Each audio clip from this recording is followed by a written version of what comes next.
Hi, I'm Snowy. Welcome back to Multifamily Playbook. In this episode, I'm walking you through our step-by-step process for moving out inspection using professional legal lease agreements like TAA or NAA leases. Give both you and the resident a clear understanding of what's expected when a lease ends. I will show you how we use those lease standards to make our inspections smooth, fair, and drama-free. So what a move-out inspection matters? Well, we have to understand the purpose of the inspections. First, we can document everything if there's any damage compared to the conditions of the time when the resident moved out. To compare with the conditions when the resident moved in. Better to evaluate normal wear or damages.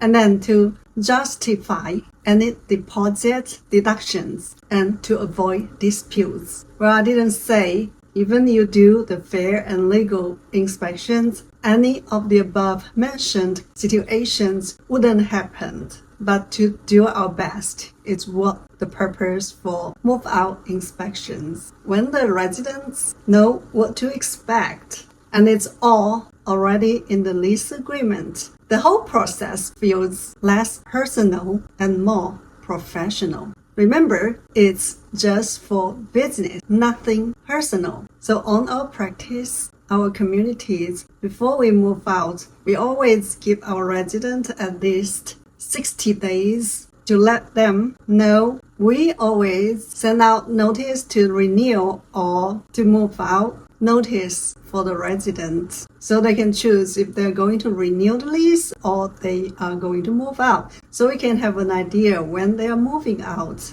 Even the residents only sign a 12-month lease or 6-month lease. But on the lease agreement, there is always a clause stating that 60 days move-out notice to the landlord. And also the move-out checklist is always attached on the lease agreement they signed on. We use the TAA or NAA lease forms, which include a summary of resident responsibilities during move-out. We also provide a simple checklist to help our residents prepare on the date of walking through checklist. So usually we would have our maintenance team or our management team, such as the managers or leasing assistants, to walk the floors, walls, appliances, fixtures, windows, doors, locks, and to see if personal belongings were fully removed or any trash left areas cleaned.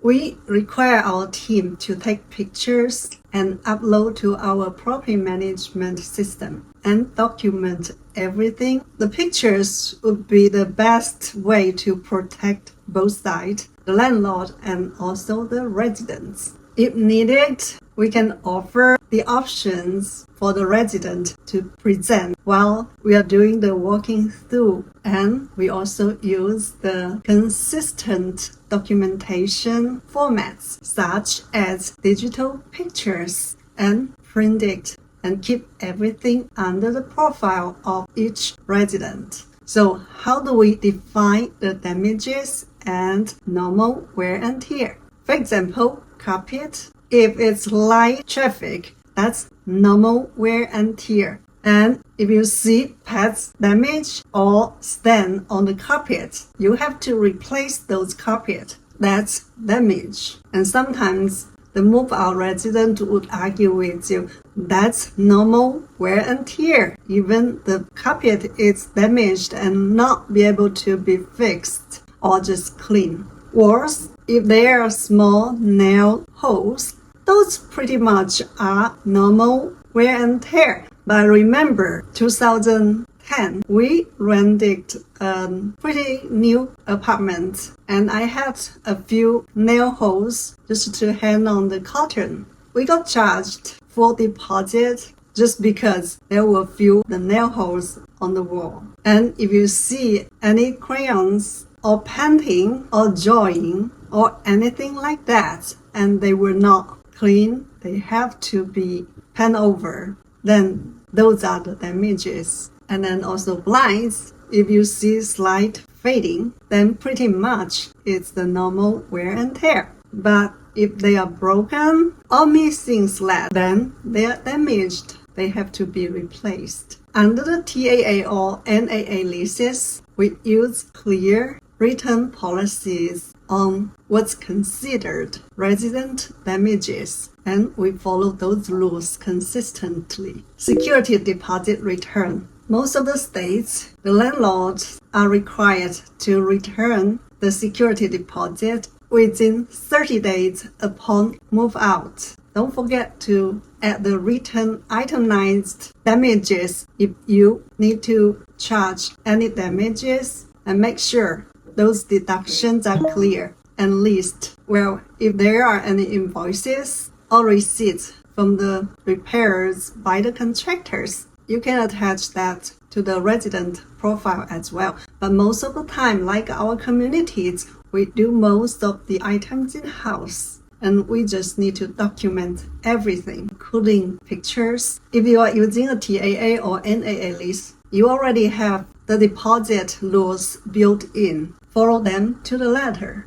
It protects you and shows fairness. Move-outs can be emotional, but when everything is clearly outlined in a standard lease like TAA or NAA lease form, you can handle it with calm, clarity, and professionalism. If you have any questions about move-out inspections, drop me a comment below, and I can share you some checklists from our TAA lease form.